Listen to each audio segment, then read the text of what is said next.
Next है बच्चों telescope. Telescope में हम क्या करते हैं, डिस्टेंट पर कोई ऑब्जेक्ट रखा हुआ है तो उसको विजुअलाइजेशन के लिए हम टेलीस्कोप को यूज़ में लेते हैं। मान लीजिए कोई ऑब्जेक्ट जो है बहुत ज़्यादा डिस्टेंस पे रखा हुआ है और हमें उसको विजुअलाइज करना है, क्लियरली विजुअलाइज करना है, तो हम क्या यूज़ में लेते हैं, टेलीस्कोप यूज़ में लेते हैं। तो it is use to visualize distant object. यहाँ पर दो तरह के टेलीस्कोप होते हैं, एक होता है बच्चों रिफ्रैक्टिंग टाइप टेलीस्कोप, एक होता है रिफ्लेक्टिंग टाइप टेलीस्कोप। तो रिफ्रैक्टिंग टाइप टेलीस्कोप में एक होता है एस्ट्रोनॉमिकल, इसको कहाँ पर यूज में लिया जाता है, use to visualize heavenly bodies. जैसे मान लीजिए स्टार हमें देखना हो या मून देखना हो तो फिर हम रिफ्रैक्टिंग टाइप टेलीस्कोप, जिसमें एस्ट्रोनॉमिकल टेलीस्कोप है, उसको हम यूज में लेते हैं। सेकंड है टेरेस्टेरियल टेलीस्कोप। टेरेस्टेरियल टेलीस्कोप में हम क्या करते हैं बच्चों, जैसे अर्थ पर कोई ऑब्जेक्ट है, जैसे किसी बिल्डिंग को हमें देखना है या क्रिकेट मैच अगर हमें देखना है तो वहां पर हम टेरेस्टेरियल टेलीस्कोप को यूज में लेते हैं। तो यहाँ देखिए use to visualize distant object on the earth. इसमें हम 3 लेंस को यूज में लेते हैं, यूज 3 कॉन्वेक्स लेंस, और इसमें इमेज जो बनता है बच्चों वो कैसा बनता है, इरेक्ट बनता है। एक होता है गैलीलियन टेलीस्कोप। गैलीलियन टेलीस्कोप में यूज 1 कॉन्वेक्स लेंस जिसको हम ऑब्जेक्टिव लेंस बोलते हैं एंड अदर कॉन्केव लेंस जो कि एज ए आईपीस की तरह काम करता है। तो ये हमने रिफ्रैक्टिंग टाइप टेलीस्कोप की बात की थी, लेकिन हमें जो डिस्कस करना है बच्चों, हमारे जो सिलेबस में है वो केवल एस्ट्रोनॉमिकल टेलीस्कोप है, तो हमें केवल उसी को ही डिस्कस करना है। और एक हम बात करेंगे रिफ्लेक्टिंग टाइप टेलीस्कोप की। तो सबसे फर्स्ट में हम बात करते हैं रिफ्रैक्टिंग टाइप टेलीस्कोप, और उसमें कौन सा टेलीस्कोप है, एस्ट्रोनॉमिकल टेलीस्कोप को हम यहां पे डिस्कस करेंगे। तो नेक्स्ट देखिए बच्चों एस्ट्रोनॉमिकल टेलीस्कोप, ये इसका रे डायग्राम दिया हुआ है। रे डायग्राम अगेन इंपॉर्टेंट है, जैसे कंपाउंड माइक्रोस्कोप में भी हमने पढ़ा है, और टेलीस्कोप का जो रे डायग्राम है वो भी इंपॉर्टेंट है क्योंकि ये भी एग्जाम में पूछा जाता है। यहां पर आप देखिए 2 लेंस आपको दिए हुए हैं, ये ऑब्जेक्टिव लेंस है, ये आईपीस है। इसमें जस्ट उल्टा है बच्चों। कंपाउंड माइक्रोस्कोप में क्या था, ऑब्जेक्टिव लेंस का जो अपर्चर था वो स्मॉल था और आईपीस का जो अपर्चर था वो लार्ज अपर्चर था। इसमें उल्टा है, इसमें ऑब्जेक्टिव लेंस का जो अपर्चर होगा वो लार्ज होगा और आईपीस का जो अपर्चर होता है वो स्मॉल होता है। क्योंकि इसका रीजन क्या है बच्चों, और टेलीस्कोप में क्या होता है, ऑब्जेक्ट जो है वो बहुत ज्यादा डिस्टेंस पे होता है, तो अगर मान लीजिए अपर्चर हम ऑब्जेक्टिव लेंस का बड़ा रखेंगे तो मैक्सिमम रेज उसके अंदर एंटर कर पाएंगी, तो इमेज फॉर्मेशन जो होगा उसकी जो ब्राइटनेस होगी वो ज्यादा होगी। इसीलिए हम यहाँ पे ऑब्जेक्टिव लेंस का अपर्चर लार्ज रखते हैं। हमें यहां पर इमेज फॉर्मेशन की बात करनी है बच्चों। सबसे पहले आप देखिए ये ऑब्जेक्टिव लेंस है जिसका ऑप्टिकल सेंटर O1 है, और ये आईपीस है जिसका ऑप्टिकल सेंटर O2 है।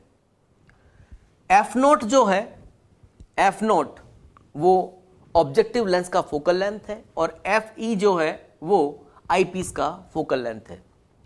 V0 क्या है बच्चों, V0 जो है वो ऑब्जेक्टिव लेंस से जो इमेज बन रही है उस इमेज की डिस्टेंस है। UE जो है वो आईपीस के लिए जो ऑब्जेक्ट है उस ऑब्जेक्ट की डिस्टेंस है, राइट। और L जो है, कैपिटल L, वो दोनों लेंस के बीच की डिस्टेंस है जिसको हम ट्यूब लेंथ भी बोल सकते हैं। अब यहां पे टेलीस्कोप के केस में ऑब्जेक्ट बहुत ज्यादा डिस्टेंस पे रखा हुआ होता है बच्चों, और ऑब्जेक्ट जब बहुत ज्यादा डिस्टेंस पे रखा हुआ होगा तो वहां से जो रेज आएंगी वो कैसी होंगी, पैरेलल। तो यहां पे आप देखिए इमेज फॉर्मेशन की हमें बात करनी है। मान लीजिए ऑब्जेक्ट बहुत ज्यादा डिस्टेंस पे रखा हुआ है और कहीं से पैरेलल रेज आ रही है, तो हम जानते हैं कि जब रेज पैरेलल आती हैं तो वो कहां पर मिलती है, या तो फोकस पे मिलेंगी। अगर प्रिंसिपल एक्सिस के पैरेलल में जितनी भी रेज आ रही हैं, अगर वो प्रिंसिपल एक्सिस के पैरेलल हैं तब तो वो फोकस पे मिलेंगी। और अगर मान लीजिए रे आपस में तो पैरेलल है लेकिन प्रिंसिपल एक्सिस के पैरेलल नहीं है तो फिर वो फोकल प्लेन पर मिलती है। और फोकल प्लेन क्या होता है बच्चों, फोकस से पास होने वाला प्लेन, राइट। फोकस से, जैसे मान लीजिए मैं ऑब्जेक्टिव लेंस के लिए बात कर रहा हूं तो ये ऑब्जेक्टिव लेंस का फोकस हो गया, राइट। तो इससे पास होने वाला जो प्लेन होगा उसको हम बोलेंगे फोकल प्लेन। ठीक है बच्चों, ध्यान रखना है आपको, अगर पैरेलल रेज है और वो प्रिंसिपल एक्सिस के पैरेलल भी हैं तब तो सारी की सारी रेज आफ्टर रिफ्रैक्शन कहां पर मिलती है, फोकस पर मिलती है। लेकिन रेज पैरेलल है लेकिन प्रिंसिपल एक्सिस के पैरेलल नहीं है, तो फिर वो कहां मिलेंगी, फोकल प्लेन पर मिलेंगी। और फोकल प्लेन क्या होता है बच्चों, फोकस से पास होने वाला और प्रिंसिपल एक्सिस के परपेंडिकुलर जो प्लेन होता है उसको हम क्या बोलते हैं, फोकल प्लेन बोलते हैं। तो यहां पर आप देखिए रेज आ रही है इन्फिनिटी से, ये जो रेज है ये तो ऑप्टिकल सेंटर से पास हो रही है, इसको हमने आगे बिना डेविएशन के आगे बढ़ा दिया है। ये जो रेज है ये पैरेलल है, लेकिन जैसे ये रिफ्रैक्शन हुआ ये कहां पर मिलेंगी, इसके फोकल प्लेन पर मिलेंगी। तो फोकल प्लेन पर यहां मिल रही है, तो यहां पर एक ऑब्जेक्ट ए बी कहीं यहां है, मान लीजिए यहां पर कोई ऑब्जेक्ट है, राइट, और इसका इमेज जो बन रहा है वो कहीं यहां बनेगा ए डैश बी डैश, जिसको हमने बोला।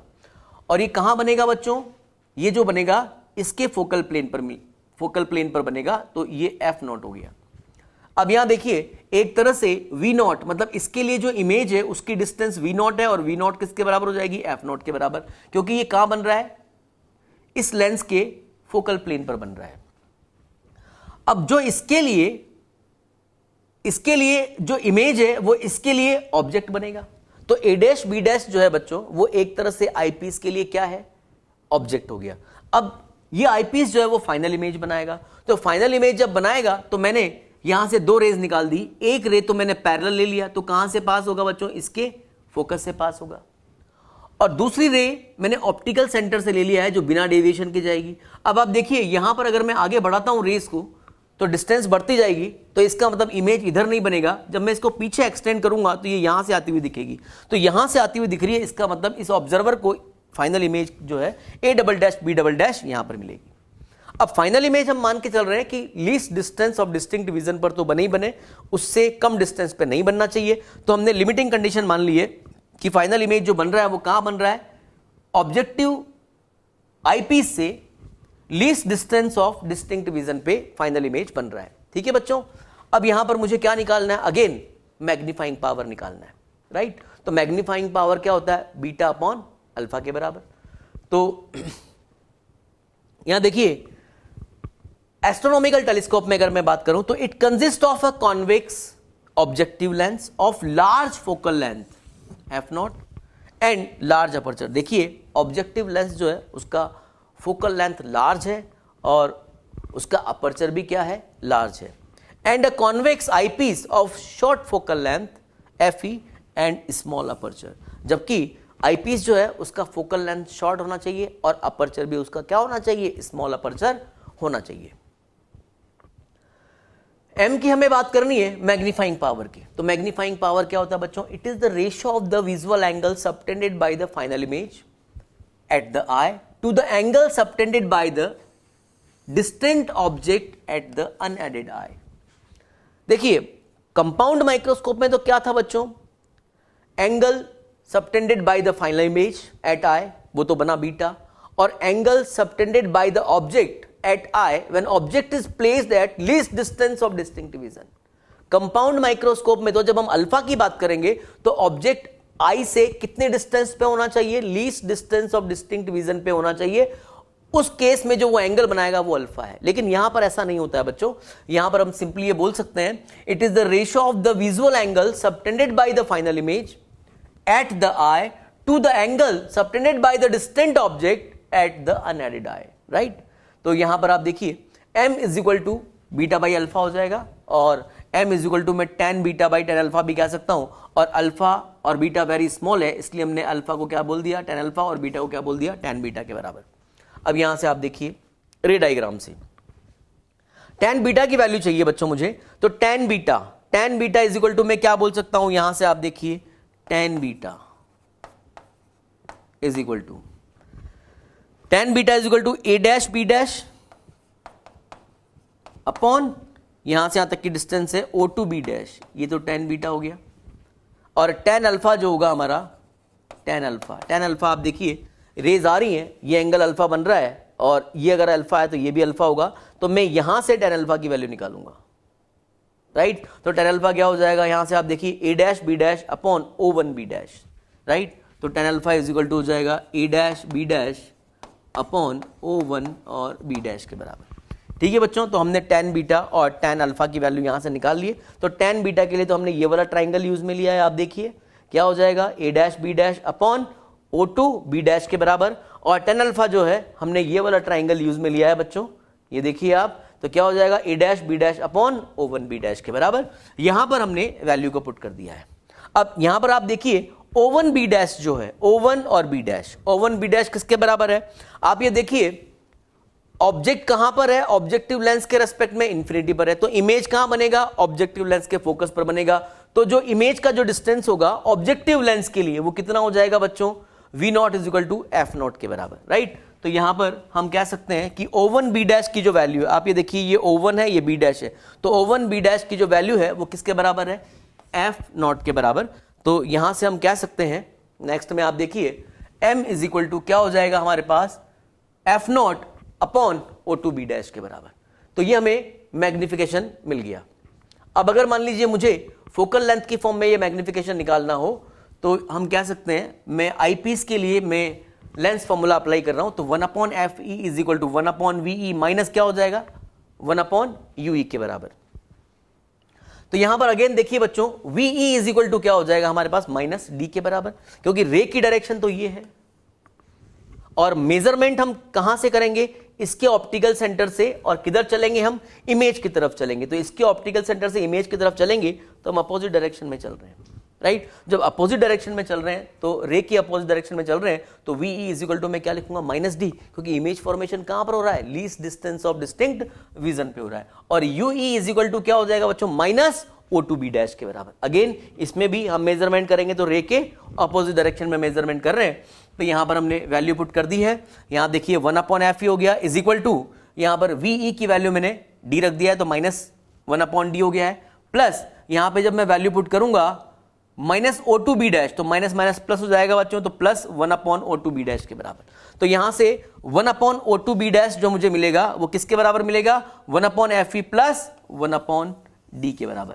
ये मुझे 1 अपॉन O2 B डैश की वैल्यू यहां से मिल गई है। अब आप देखिए यहां पर इस फॉर्मूले में capital M is equal to हमें दिया हुआ F0 upon O2 B dash, तो एक तरह से मैं इसको कह सकता हूं कि 1 upon O2 B dash into F0 capital M is equal to ये हो जाएगा।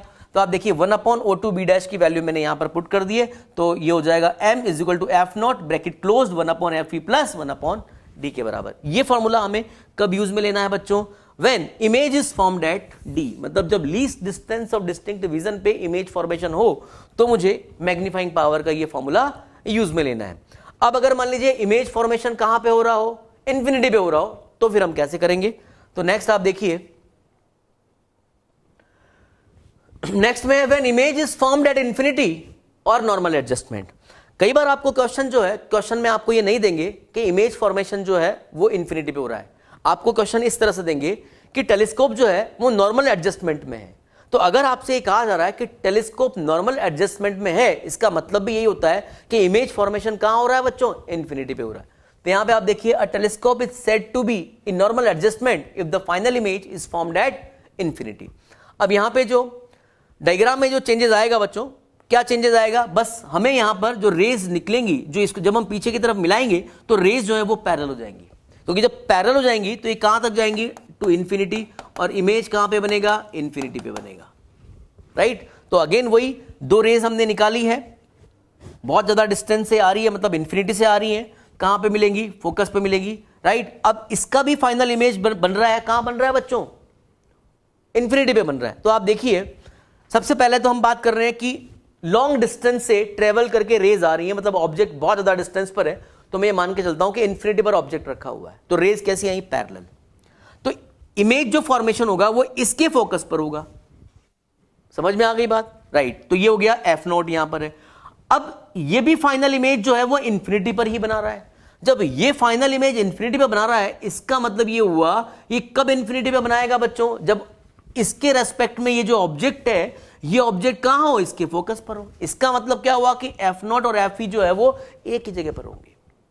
मेरी बात समझ में आ रही है, राइट। तो ये हो गया A डैश B डैश, ठीक है। अब ये जो डिस्टेंस है V0 तो किसके बराबर हो जाएगी बच्चों, F0 के बराबर, और UE किसके बराबर हो जाएगा, FE के बराबर। ध्यान रखना है इस केस में जहां पर ऑब्जेक्टिव लेंस का फोकल पॉइंट होगा वहीं पर आईपीस का भी फोकल पॉइंट होगा। तो ये फाइनल इमेज कहां बनाएगा बच्चों, इंफिनिटी पे बनाएगा। तो ये इसका रे डायग्राम की हमने यहां पर बात की है।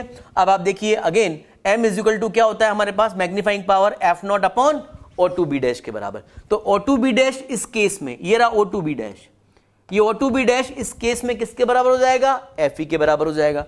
तो m इज इक्वल टू क्या हो जाएगा बच्चों, F not by F E के बराबर। ये उस कंडीशन में मैग्नीफाइंग पावर है जब इमेज फॉर्मेशन टेलीस्कोप की हेल्प से हम कहां बना रहे हैं, इन्फिनिटी पे बना रहे हैं। अब आप देखिए यहां से इस केस में हम ये कह सकते हैं कि अगर मान लीजिए मुझे मैग्नीफाइंग पावर इंक्रीज करनी है, तो मैग्नीफाइंग पावर अगर इंक्रीज करनी है तो ऑब्जेक्टिव लेंस का फोकल लेंथ ज्यादा से ज्यादा होना चाहिए और आईपीस का जो फोकल लेंथ है वो कम से कम होना चाहिए। अब अगर मैं इस केस में ट्यूब लेंथ की बात करूं तो ट्यूब लेंथ क्या हो जाएगा बच्चों, ट्यूब लेंथ आप देखिए ये यहां से यहां तक की डिस्टेंस हो जाएगी, तो यहां से यहां तक की डिस्टेंस तो क्या है, एफ नॉट के बराबर। यहां से यहां तक की डिस्टेंस क्या हो जाएगा, एफ नॉट के बराबर, और यहां से यहां तक की डिस्टेंस क्या हो जाएगी, एफ ई के बराबर। क्योंकि इस केस में एफ नॉट और एफ ई एक ही जगह पर आ गए हैं, तो इस केस में ट्यूब लेंथ का फॉर्मूला आपको ध्यान रखना है, L is equal to F nought plus F E के बराबर हो जाएगा। तो इस तरह से हम इंफिनिटी पर इमेज फॉर्मेशन कर सकते हैं टेलीस्कोप की हेल्प से।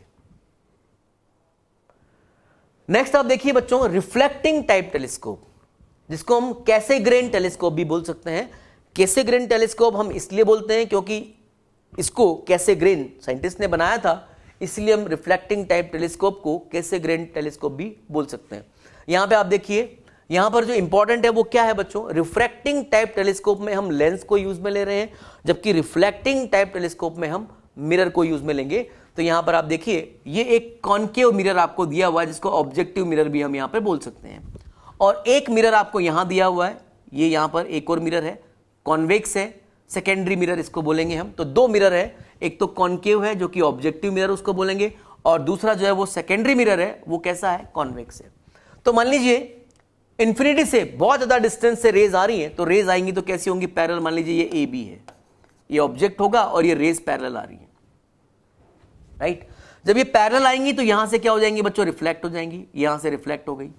अब रिफ्लेक्ट होने के बाद ये कौन सा है, कॉन्वेक्स मिरर है। ये कॉन्वेक्स मिरर से वापस जब रिफ्लेक्ट होंगी तो आईपीस पर हमें क्या दिखेगी, उसकी इमेज आपको नजर आ जाएगी, राइट। तो ये इस रिफ्लेक्टिंग टाइप टेलीस्कोप की हेल्प से हम इमेज फॉर्मेशन कर सकते हैं। और यहां पर इंपॉर्टेंट जो है एम जो आपको निकालना है, मैग्नीफाइंग पावर, वो क्या हो जाएगा बच्चों, सीधा डायरेक्ट फॉर्मूला आपको याद रखना है, focal length of the objective lens, objective mirror divided by focal length of eyepiece. तो आईपीस तो हमारे पास ये है और ऑब्जेक्टिव मिरर जो है वो हमारे पास ये है, तो m इज इक्वल टू मैं क्या बोल सकता हूं, F not by F E के बराबर।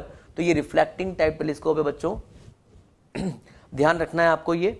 अब यहां पर मेन जो क्वेश्चन बनता है वो क्वेश्चन बनता है advantage of reflecting type telescope over refracting type telescope, right. तो यहां पर आपको नेक्स्ट जो है advantage of reflecting type telescope over refracting type telescope. तो फर्स्ट एडवांटेज देखिए, reflecting type telescope using mirrors. अभी हमने बात की है कि रिफ्लेक्टिंग टाइप टेलीस्कोप में हम मिरर्स को यूज में लेते हैं, जबकि रिफ्रैक्टिंग टाइप टेलीस्कोप में हम लेंस को यूज में लेते हैं। तो यहां पर मिरर को यूज में लेने का फायदा देखिए क्या होगा, reflecting type telescope using mirrors are free from chromatic and spherical aberrations, hence sharp image of the object is formed.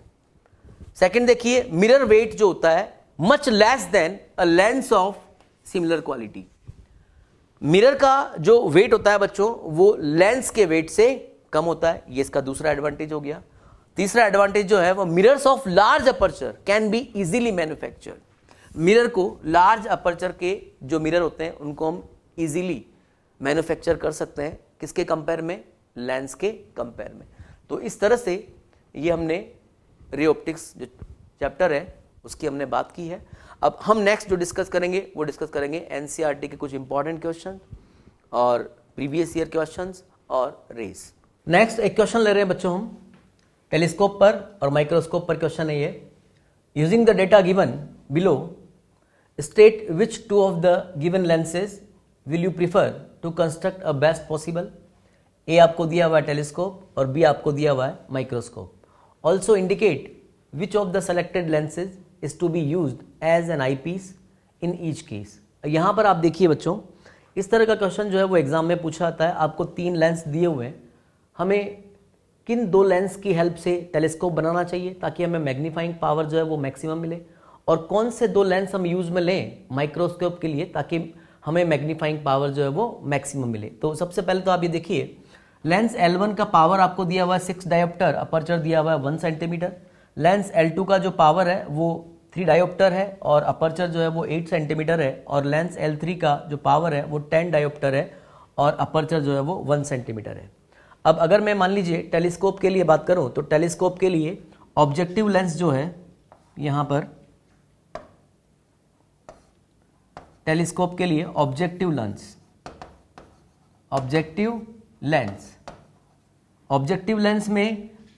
Lens में क्या होना चाहिए बच्चों टेलीस्कोप के लिए? Large focal length and large aperture, ये कंडीशन होना चाहिए, राइट। और अगर मैं आईपीस की बात करूं बच्चों, आईपीस तो स्मॉल फोकल लेंथ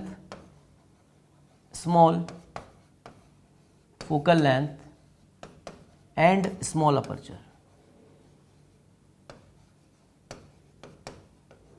ठीक है बच्चों, ये तो हो जाएगा टेलीस्कोप के लिए कंडीशन। और अगर मैं माइक्रोस्कोप के लिए बात करूं तो माइक्रोस्कोप के लिए आप देखिए ऑब्जेक्टिव लेंस जो है, ऑब्जेक्टिव लेंस और एक हो जाएगा आईपीस। यहां पर फोकल लेंथ स्मॉल होना चाहिए, एफ जो है वो स्मॉल हो और अपर्चर जो है वो भी स्मॉल होना चाहिए, राइट। और आईपीस के लिए हम बात करें तो फोकल लेंथ जो है, ऑब्जेक्टिव लेंस की फोकल लेंथ हम एफ नॉट से रिप्रेजेंट करते हैं। यहां पे फोकल लेंथ जो है एफ ई वो स्मॉल होना चाहिए, लेकिन एफ ई जो है वो एफ नॉट से थोड़ा सा ज़्यादा होना चाहिए। स्मॉल तो हो लेकिन एफ ई की वैल्यू एफ नॉट से ज़्यादा हो। और अपर्चर जो है वो लार्ज होना चाहिए, अपर्चर लार्ज, ये कंडीशन होना चाहिए बच्चों। तो आप देखिए टेलीस्कोप में फोकल लेंथ जो है वो लार्ज होना चाहिए। तो आप देखिए फोकल लेंथ लार्ज का मतलब यहां पर आप देखिए ये तो हो गया पावर, ये इसका पावर हो गया P1, ये हो गया P2 और ये हो गया P3। तो सबसे ज़्यादा पावर जो है वो P3 का है, फिर उससे कम जो है वो P1 का है और सबसे कम पावर जो है वो P2 है। तो अगर मैं फोकल लेंथ की बात करूं बच्चों तो P जो होता है, F जो होता है वो 1/P होता है, मतलब पावर जो होता है लेंस का पावर उसका इन्वर्सली प्रोपोर्शनल होता है फोकल लेंथ। तो यहाँ पे फोकल लेंथ जो होगा सबसे ज़्यादा वो होगा F2, फिर हो जाएगा F1 और सबसे कम जो होगा वो F3 का होगा। ये तो हमने फोकल लेंथ में रिलेशन निकाल लिया। तो यहाँ पर आप देखिए ऑब्जेक्टिव लेंस के लिए टेलीस्कोप की अगर हम बात करें तो लार्ज फोकल लेंथ, सबसे ज़्यादा फोकल लेंथ किसकी है बच्चों? सबसे ज़्यादा फोकल लेंथ है L2 की। तो हम टेलीस्कोप बनाने के लिए L2 को एज ए ऑब्जेक्टिव लेंस लेंगे, ठीक है। और आईपीस के लिए आप देखिए फोकल लेंथ जो है वो स्मॉल होना चाहिए। तो सबसे कम जो फोकल लेंथ है वो किसका होगा बच्चों? L3 का होगा, क्योंकि इसका पावर सबसे ज़्यादा है। तो यहाँ देखिए L2 को तो हम ऑब्जेक्टिव लेंस लेंगे और L3 को हम आईपीस की तरह यूज में लेंगे। और दूसरी कंडीशन भी सेटिस्फाई होना चाहिए यहाँ पर। यहाँ देखिए अपर्चर जो है वो इसका, यहाँ पर हम बात करें आईपीस का अपर्चर जो है वो कम होना चाहिए। तो आप देखिए इसका अपर्चर जो है वो कम है, 1 सेंटीमीटर है, ठीक है। और इसका अपर्चर, ऑब्जेक्टिव लेंस का अपर्चर जो है वो ज़्यादा होना चाहिए। तो आप देखिए अपर्चर सबसे ज़्यादा है, राइट। तो यहाँ पे फॉर टेलीस्कोप हम क्या करेंगे? L2 को तो ऑब्जेक्टिव लेंस की तरह यूज में लेंगे और L3 को हम आईपीस की तरह यूज में लेंगे। अब इसी तरह से हम माइक्रोस्कोप के लिए बात कर सकते हैं। माइक्रोस्कोप में कंडीशन देखिए बच्चों, ऑब्जेक्टिव लेंस की फोकल लेंथ स्मॉल होना चाहिए, ठीक है, फोकल लेंथ स्मॉल और अपर्चर भी स्मॉल होना चाहिए। और अगर हम बात करें आईपीस के लिए तो आईपीस के लिए FE जो है यानी कि आईपीस की फोकल लेंथ स्मॉल होना चाहिए, लेकिन ऑब्जेक्टिव लेंस की फोकल लेंथ से ज़्यादा होना चाहिए, राइट। और अपर्चर लार्ज होना चाहिए। तो इसके लिए हम क्या यूज में लेंगे बच्चों? L3 को तो हम एज ए ऑब्जेक्टिव लेंस लेंगे और L1 को हम आईपीस की तरह यूज में लेंगे। तो इस तरह का जो क्वेश्चन है वो एग्जाम में पूछा जाता है, राइट। हाँ बच्चों, नेक्स्ट क्वेश्चन है symmetric biconvex lens. Biconvex lens आपको दिया हुआ है, इसका मतलब रेडियस ऑफ कर्वेचर दोनों सरफेस की सेम होगी। Radius of curvature R and a made of glass of refractive index 1.5। आपको जो ग्लास का रिफ्रैक्टिव इंडेक्स गिवन है, लेंस का जो मटेरियल है उसका 1.5 है। Is placed on a layer of liquid placed on top of a plane mirror as shown in the figure. ये डायग्राम आपको दिया हुआ है।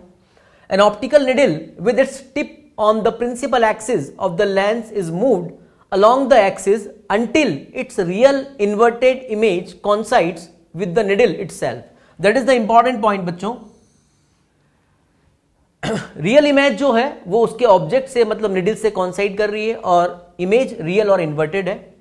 With the needle itself, the distance of the needle itself, the distance of the needle from the lens is measured to be x.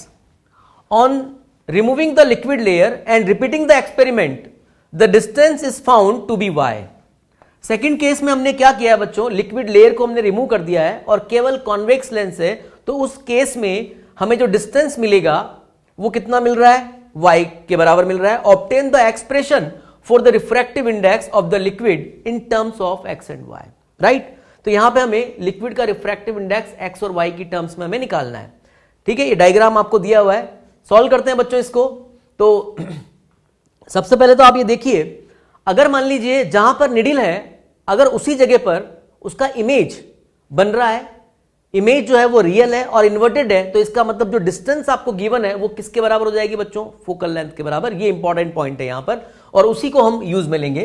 Late म्यू1 हमने liquid का refractive index मान लिया है। Denote the refractive index of the liquid when the image of the needle coincides with the needle itself, it's distance from the lens equals the relevant focal length. बस ये ध्यान रखना है आपको, जो डिस्टेंस आपको दिया हुआ है वो किसके बराबर हो जाएगा, इस केस में फोकल लेंथ के बराबर हो जाएगा, अगर जहां पर निडल है वहीं पर ही उसका इन्वर्टेड और रियल इमेज बन रहा है। तो with liquid layer present the given setup is equivalent to a combination of the given lens, एक तो कॉन्वेक्स लेंस हो गया एंड कॉनकेवो प्लेन और प्लेनो कॉनकेव लिक्विड लेंस। अब यहां देखिए क्वेश्चन को कैसे सॉल्व करेंगे। सबसे पहले तो आप ये देखिए दो कॉम्बिनेशन है हमारे पास। एक तो फर्स्ट केस में अगर हम बात करें तो यहां आप देखिए एक लेंस आपको दिया हुआ है, ये लेंस है और लिक्विड लेयर के ऊपर ये लेंस रखा हुआ है। ये लिक्विड लेयर में यहां पे कह सकता हूं, ठीक है बच्चों, ये लिक्विड लेयर। तो एक तरह से मैं लिक्विड लेयर जो है उस लिक्विड लेयर को मैं क्या मान सकता हूं, प्लेनो कॉनकेव लेंस मान सकता हूं, और दूसरा जो है वो कॉन्वेक्स लेंस है। तो एक तरह से ये जो है कॉन्वेक्स लेंस और प्लेनो कॉनकेवो लेंस का ये कॉम्बिनेशन है, राइट। अब इसकी हेल्प से जब हम यहां पर इमेज फॉर्मेशन की बात करेंगे तो जैसे मान लीजिए ये आपको दिया हुआ है, ये डिस्टेंस आपको जो मिल रहा है वो x है और यहां पर ऑब्जेक्ट है और यहीं पर इमेज बन रहा है। ये तो हमने फर्स्ट केस में बात की। तो डिस्टेंस जो आपको ये गिवन है बच्चों, ये डिस्टेंस x जो है वो किसके बराबर हो जाएगी, इन दोनों के कॉम्बिनेशन की जो फोकल लेंथ मिलेगी उसके बराबर हो जाएगी, राइट। और कॉम्बिनेशन की फोकल लेंथ अगर मैं f मान लेता हूं तो f इज इक्वल टू क्या मिल जाएगा मुझे, x के बराबर मिल जाएगा। ठीक है बच्चों, अब यहां पर देखिए सेकंड में लेंस आपको दिया हुआ है, ये लेंस है और ये मिरर के ऊपर रखा हुआ है इस तरह से। सेकंड में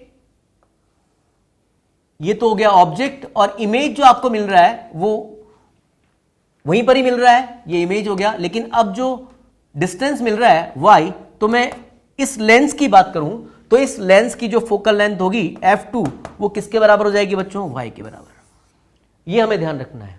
तो फर्स्ट केस में तो क्या होगा, दोनों का कॉम्बिनेशन का जो फोकल लेंथ होगा वो x के बराबर होगा, और सेकेंड केस में जो कॉन्वेक्स लेंस आपको दिया हुआ है इस कॉन्वेक्स लेंस का जो फोकल लेंथ होगा वो y के बराबर हो जाएगा। और ये जो लेंस दिया हुआ है आपको, ये जो लिक्विड लेंस जो बन रहा है इसका फोकल लेंथ अगर मैं f1 मान लेता हूं, राइट, तो मैं क्या लिख सकता हूं बच्चों, आप देखिए कॉम्बिनेशन का फोकल लेंथ क्या हो जाएगा, 1/f is equal to 1/f1 plus 1/f2, right. यहां पे लेंस मेकर फॉर्मूला आपको दिया हुआ है। तो सबसे पहले मैं इस केस में, ये जो केस आपको दिया हुआ है इसमें मैं लेंस मेकर फॉर्मूला लगा रहा हूं। तो लेंस मेकर फॉर्मूला जब हम लगाएंगे तो हम जानते हैं कि 1/f2 इसका फोकल लेंथ कितना है, कॉन्वेक्स लेंस का f2 के बराबर। तो 1/f2 इज इक्वल टू मैं क्या लिख सकता हूं, 1/y, ठीक है, इज इक्वल टू क्या हो जाएगा बच्चों, 1.5 माइनस 1 और 1/r माइनस 1/r, ये हो जाएगा क्योंकि एक का रेडियस ऑफ कर्वेचर पॉजिटिव होगा तो दूसरे का रेडियस ऑफ कर्वेचर जो है वो नेगेटिव होगा। और यहां से आप देखिए, यहां से हमने रिजल्ट निकाल लिया है 1/f2 is equal to 1/y is equal to 1/r के बराबर।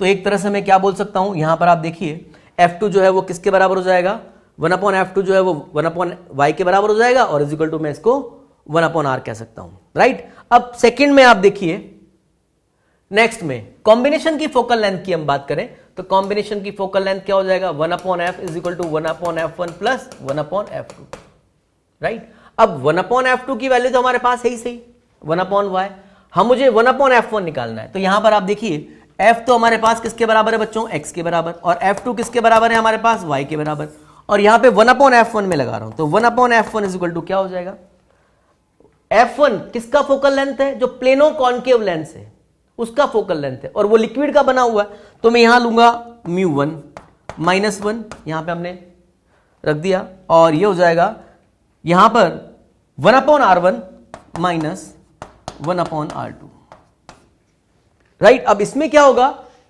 एक रेडियस ऑफ कर्वेचर तो जो हमारा कॉन्वेक्स लेंस है उसी की रेडियस ऑफ कर्वेचर के बराबर होगा, और एक जो है वो बिल्कुल प्लेन है तो उसका रेडियस ऑफ कर्वेचर कितना हो जाएगा बच्चों, इन्फिनिटी के बराबर। तो यहां पर आप देखिए जब हम इसको सॉल्व करेंगे तो हम लिख सकते हैं 1/f1 इज इक्वल टू μ1 -1, ठीक है बच्चों। तो यहां पे ये तो हो जाएगा, ये हो जाएगा -1/r और माइनस इंफिनिटी, तो फाइनली हमें क्या मिलेगा 1/f1 इज इक्वल टू μ1 -1 और -1/r के बराबर, ये रिजल्ट हमें मिल जाएगा बच्चों। अब यहां पर इस फॉर्मूले में आप देखिए, यहां पर मैंने f की वैल्यू तो x पुट कर दी है, और 1/f1 की वैल्यू हमने यहां पे पुट कर दी है μ1 -1 और -1/r, ये हमने वैल्यू पुट कर दी है, ठीक है। और 1/f2 जो है वो किसके बराबर हो जाएगा, 1/y के बराबर। जब हम इसको सॉल्व करेंगे, इस इक्वेशन को हमने सॉल्व किया, जब हम इसको सॉल्व करेंगे तो हमें ये रिजल्ट मिल जाएगा बच्चों। तो इस तरह से हम μ1 की वैल्यू निकाल सकते हैं 2x - y/x के बराबर। नेक्स्ट हम डिस्कस करते हैं बच्चों एनसीईआरटी के कुछ इंपॉर्टेंट क्वेश्चंस हैं, उसको हम यहां पे डिस्कस करेंगे। तो सबसे पहले आप देखिए पहला question, the focal length of an objective lens and eyepiece are 192 centimetre and 8 centimetre respectively in a small telescope, calculate its magnifying power and the separation between the two lenses. अब यहां देखिए हमें मैग्नीफाइंग पावर निकालना है, तो magnifying power आपको ये नहीं दिया हुआ है कि किस केस में निकालना है, लेकिन आपको फोकल लेंथ गिवन है। तो यहां पे जनरली हम मान के चलेंगे कि नॉर्मल एडजस्टमेंट में हमें क्या निकालना है, मैग्नीफाइंग पावर निकालना है, राइट। तो नॉर्मल एडजस्टमेंट में टेलीस्कोप का मैग्नीफाइंग पावर क्या होता है बच्चों, m is equal to f0/fe के बराबर, राइट। तो f0 की वैल्यू कितना दिया हुआ है 192, तो ये हो गया ऑब्जेक्टिव लेंस का फोकल लेंथ हो गया, और इसका जो फोकल लेंथ है आईपीस का वो आपको दिया हुआ है, तो इसको सॉल्व करेंगे 192/8 से, तो हमें क्या मिल जाएगा, मैग्नीफाइंग पावर मिल जाएगा। और इस केस में जो ये दिया हुआ है separation between the two lenses, इसका मतलब मैं लेंथ ऑफ टेलीस्कोप भी बोल सकता हूं, तो लेंथ ऑफ टेलीस्कोप या लेंथ ऑफ ट्यूब कितना हो जाएगा बच्चों 192 + 8 के बराबर, यानी कि 200 सेंटीमीटर के बराबर हो जाएगा, राइट। तो इस तरह से मैं इस क्वेश्चन को सॉल्व कर सकता हूं। क्वेश्चन नंबर सेकंड देखिए, अ double convex lens is made of a glass of refractive index 1.55, right, with both faces of the same radius of curvature, find the radius of curvature required if the focal length is 20 centimetre. इस तरह का question बच्चों हमने theory में discuss किया हुआ है, तो ये क्वेश्चन सॉल्व हो जाएगा, राइट। थर्ड क्वेश्चन देखिए, अच्छा क्वेश्चन है बच्चों, एग्जाम में भी आया हुआ है। अ मैजिशियन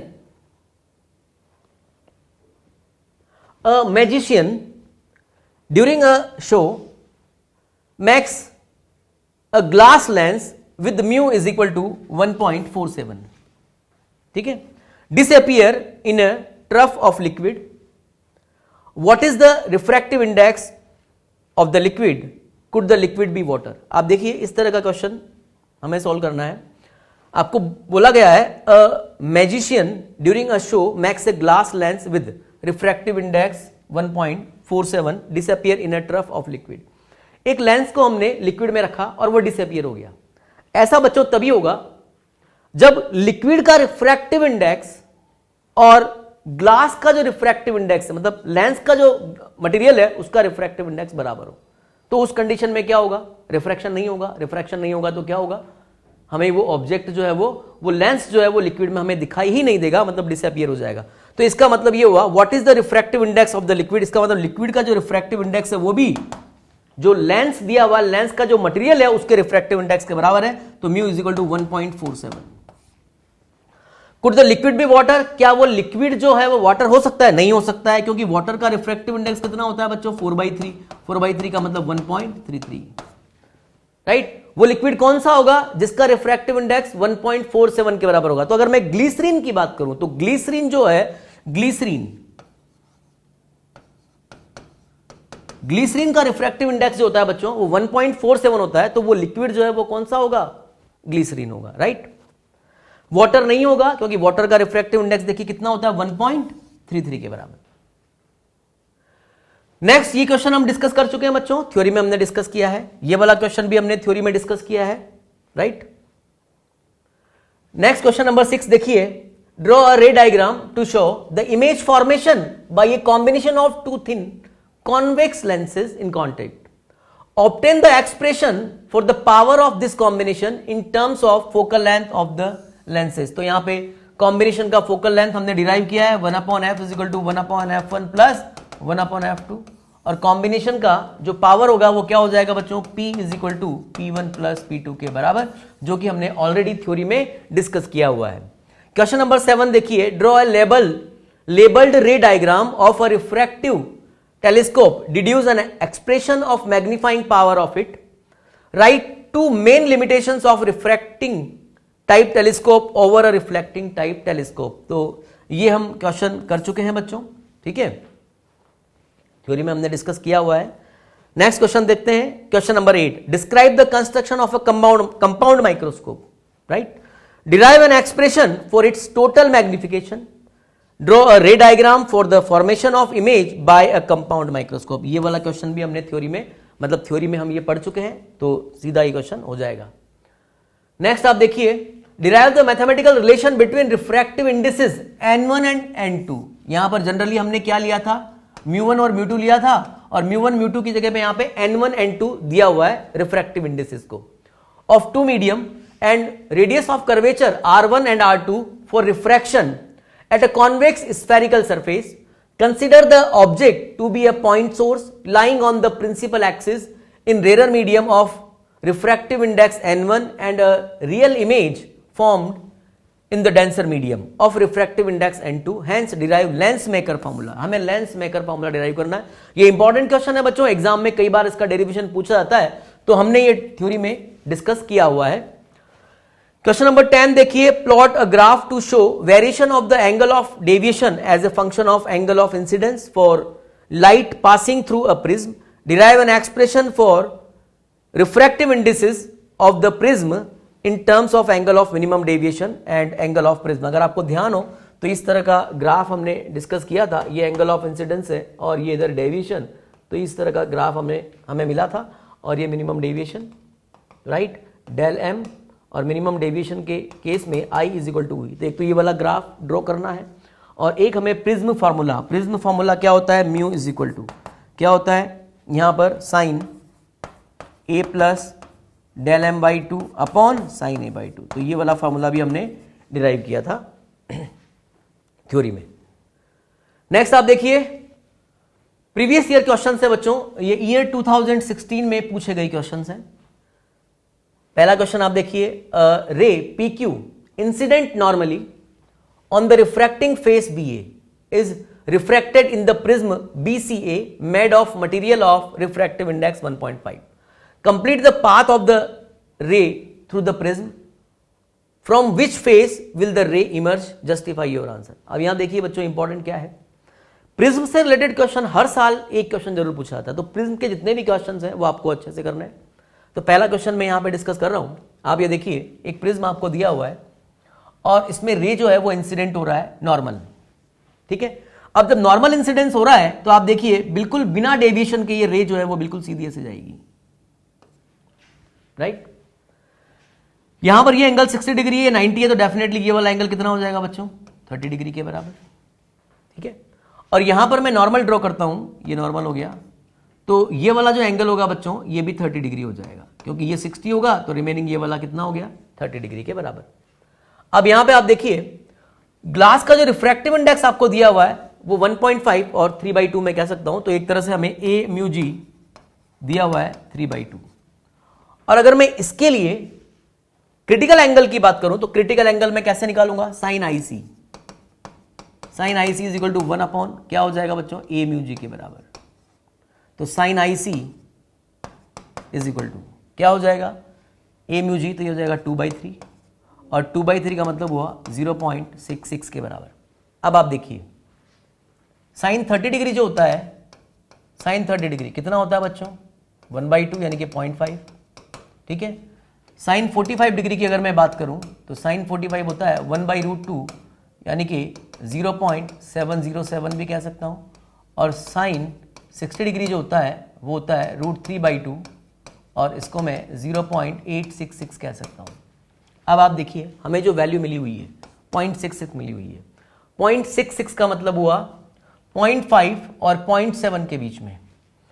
इसका मतलब ये हुआ कि जो क्रिटिकल एंगल की जो वैल्यू होगी, क्रिटिकल एंगल आईसी की जो वैल्यू होगी यहां पे वो 30 डिग्री से तो ज्यादा होगी बच्चों, और 30 डिग्री से ज्यादा और 45 डिग्री से कम होगी आईसी की वैल्यू, राइट। और यहां देखिए आप, यहां पर जो है एंगल ऑफ इंसिडेंस जो है वो 30 डिग्री है, मतलब क्रिटिकल एंगल से कम है। तो क्रिटिकल एंगल से कम है तो डेफिनेटली टीआईआर तो नहीं होगा, तो रे जो है वो रिफ्रैक्ट होगी, और रिफ्रैक्ट होगी तो कैसे होगी, ये डेंसर से रेयर में जाएगी तो अवे फ्रॉम द नॉर्मल हो जाएगी। तो इस तरह से ये रे जो है वो डेविएट हो जाएगी, यहां पे नो टीआईआर। ठीक है बच्चों, तो इस तरह से इस क्वेश्चन को हम सॉल्व कर सकते हैं। इंपॉर्टेंट क्वेश्चन है, इस तरह के क्वेश्चन एग्जाम में पूछे जाते हैं और ये एग्जाम में ही पूछा हुआ क्वेश्चन है। नेक्स्ट आप देखिए, draw a schematic diagram of a reflecting telescope. Reflecting telescope मतलब कैसे ग्रेन टेलीस्कोप हमने डिस्कस किया हुआ है, तो उसका रे डायग्राम बनाना है आपको। State the advantage of reflecting telescope over refracting telescope. हमने पहले भी डिस्कस किया है कि ये क्वेश्चन इंपॉर्टेंट है, कई बार पूछा जाता है कि रिफ्लेक्टिंग टाइप टेलीस्कोप के एडवांटेज क्या है ओवर रिफ्रैक्टिंग टाइप टेलीस्कोप। तो हमने ये थ्योरी में डिस्कस किया हुआ है, हम इसको कर सकते हैं। नेक्स्ट आप देखिए बच्चों, अ स्क्रीन, क्वेश्चन नंबर 3 जो है, a screen is placed at a distance of 100 centimetre from an object. The image of the object is formed on the screen by a convex lens for 2 different locations of the lens separated by 20 centimeter. Calculate the focal length of the lens used. आप देखिए इस question को कैसे solve करेंगे। ये object रखा हुआ है, यहां पर एक ऑब्जेक्ट है, ये ऑब्जेक्ट O, और यहां पर ये स्क्रीन है, ये हमने स्क्रीन मान लिया है, स्क्रीन। पहले केस में लेंस यहां रखा हुआ है और दूसरे केस में लेंस यहां रखा हुआ है, और दोनों केस में इमेज कहां बन रहा है, स्क्रीन पे बन रहा है। यहां से यहां तक की डिस्टेंस जो है बच्चों वो 100 सेंटीमीटर आपको गिवन है। तो सबसे फर्स्ट केस में तो मैंने मान लिया है कि लेंस x डिस्टेंस पे रखा हुआ है स्क्रीन से, तो ये क्या हो जाएगा बच्चों 100 माइनस x के बराबर। और सेकेंड केस में इन दोनों के बीच की जो डिस्टेंस दिया हुआ है वो दिया हुआ है 20 सेंटीमीटर। ठीक है, सेकेंड केस में लेंस जो है वो यहां रखा हुआ है, ये तो फर्स्ट केस हो गया, ये फर्स्ट कंडीशन हो गई, ये सेकेंड कंडीशन हो गई।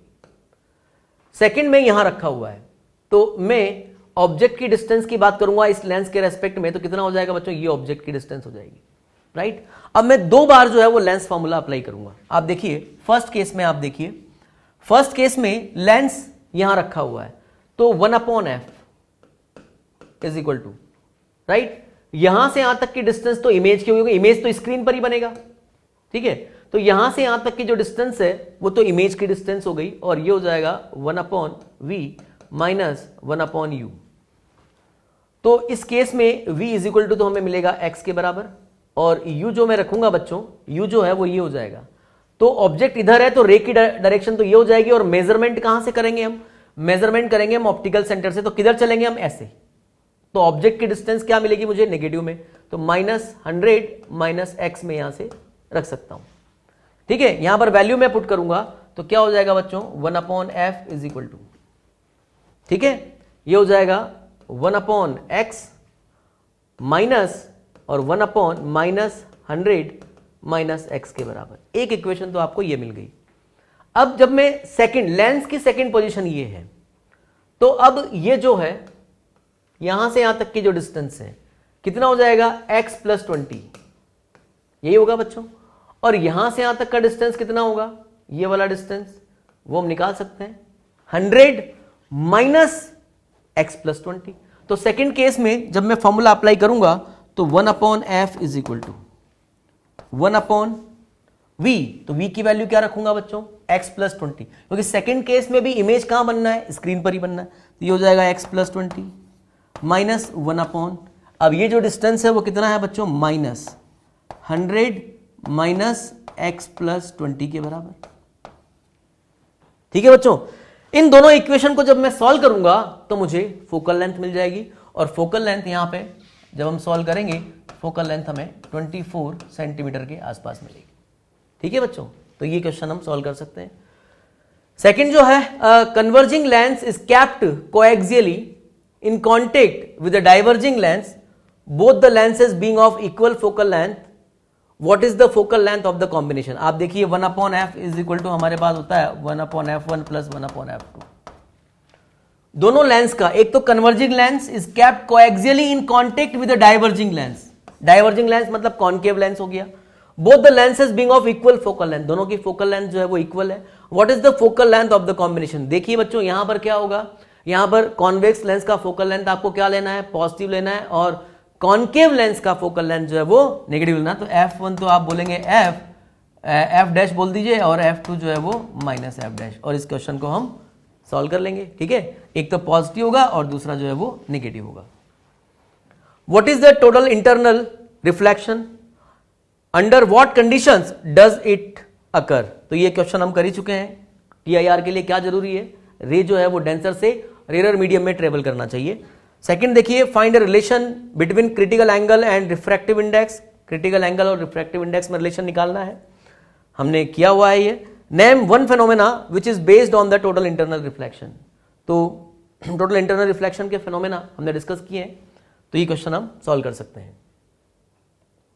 नेक्स्ट आप देखिए बच्चों, ईयर 2017 में आए हुए जो क्वेश्चन है, पहला क्वेश्चन आप देखिए, draw a ray diagram depicting the formation of the image by N astronomical telescope in normal adjustment. Normal adjustment का मतलब क्या हुआ बच्चों, इमेज कहां बन रहा है, इन्फिनिटी पे बन रहा है, तो इसका रे डायग्राम हम बना सकते हैं, हमने डिस्कस किया हुआ है थ्योरी में।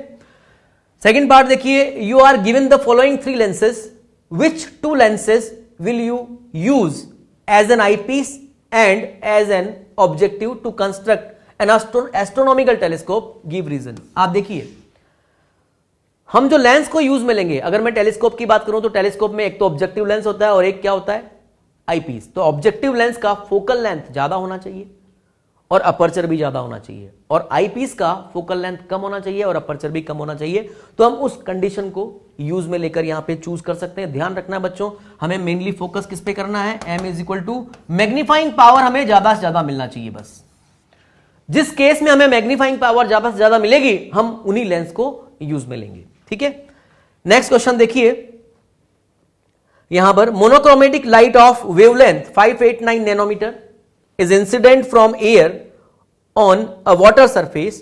If mu for water is 1.33, find the wavelength, frequency and speed of the refracted light। ये क्वेश्चन हम कर सकते हैं। हमने स्टार्टिंग में जब रिफ्रैक्शन की बात की थी तो वहां पर हमने कुछ रिलेशन की बात की थी, तो उन रिलेशंस की हेल्प से हम इस क्वेश्चन को सॉल्व कर सकते हैं। तो आप ये देखिए, अगर आपको ध्यान हो बच्चों, तो यहां पर आप देखिए जो हमने स्नेल लॉ की बात की थी, sin i अपॉन sin r is equal to क्या होता है, μ2 बाई μ1, और μ2 बाई μ1 यहाँ पे हम कह सकते हैं v2 by v1 by v2 भी कह सकते हैं।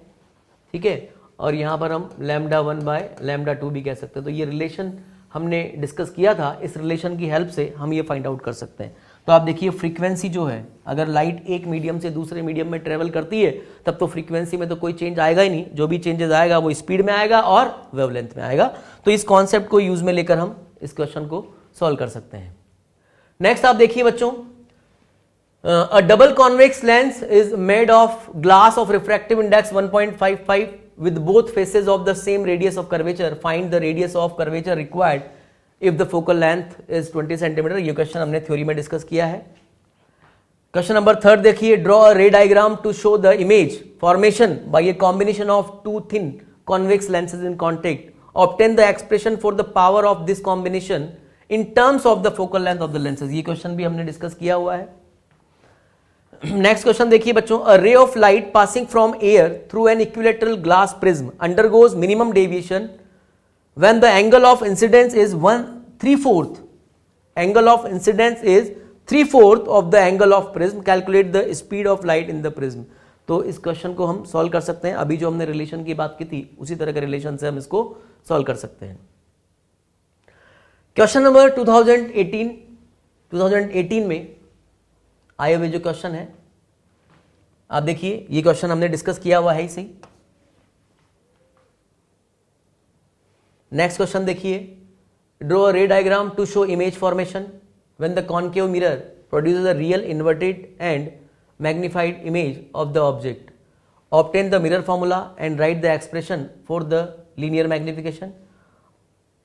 Explain two advantage of reflecting telescope over a refracting telescope. देखिए क्वेश्चन कई बार रिपीट हुआ है बच्चों। अब यहां पर इंपॉर्टेंट क्या है, ये मिरर का क्वेश्चन है और मिरर जो है वो इस साल सिलेबस से हट चुका है, तो इस क्वेश्चन को करने की आवश्यकता नहीं है। नेक्स्ट आप देखिए, फिर प्रिज्म पर क्वेश्चन आ गया है। The figure shows a ray of light falling normally on the face AB of N equilateral glass prism having refractive index 3/2 placed in water of refractive index 4/3, will this ray suffer total internal reflection on striking the face AC? Justify your answer। आप देखिए इस question को हम solve करते हैं। सबसे पहले तो आपको क्या दिया हुआ है, the figure shows a ray of light falling normally on the face AB of N equilateral glass prism. Equilateral glass prism है, ठीक है। तो यहां पर आप देखिए, इसको अगर मैं नॉर्मल इंसिडेंस हो रहा है, ये एंगल 60 डिग्री है बच्चों, ये एंगल भी 60 डिग्री होगा और ये एंगल भी 60 डिग्री होगा। इक्विलेटरल ग्लास प्रिज्म आपको दिया हुआ है, नॉर्मल इंसिडेंस हो रहा है तो रे बिल्कुल सीधी निकलेगी इस तरह से, ये इस तरह से निकलेगी। ये वाला एंगल 90 हो गया है, ये वाला जो एंगल है ये कितना होगा बच्चों, ये 30 डिग्री के बराबर होगा। और यहां पे अगर मैं नॉर्मल ड्रॉ करूं तो ये जो एंगल बनेगा वो बनेगा 60 डिग्री के बराबर, ठीक है। और ये कहां रखा हुआ है, ये किसी वाटर में रखा हुआ है। तो वाटर जो है, यहां पे वाटर है, यहां पे देखिए इसके चारों तरफ जो है वो इस तरह का दिया हुआ है आपको, ये वाटर। तो एक तरह से बच्चों जब ये रे यहां से जाएगी तो ग्लास से वाटर में जा रही है, ठीक है बच्चों। अब मुझे क्रिटिकल एंगल निकालना है और क्रिटिकल एंगल के बेस पर हम इसका आंसर देंगे।